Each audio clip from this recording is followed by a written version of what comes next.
पांच तत्व को तन रचियो, जानो चतुर सुजान, जहते उपजो नानका लीन ताहे मेहमान।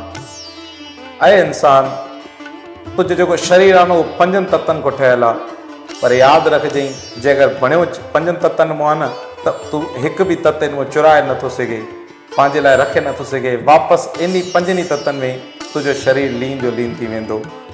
सो हिकु पासे इहो बि ध्यानु ॾिजो त पंज तत्व आहिनि कहिड़ा कहिड़ा।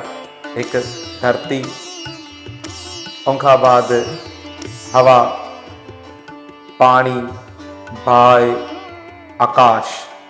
ये पंज तत्व आहिनि, हवा, पाणी, बाहि, धरती ऐं आकाश। इन पंजनि तत्वनि मां शरीर ठहियलु आहे। लीन ताहे महिमान, इन पंजनि तत्वनि में शरीर वापसि लीन थी वेंदो, चाहे उहो कहिड़े बि धर्म सां, कहिड़े बि फ़िरके सां वास्तो रखे थो, वापसि लीन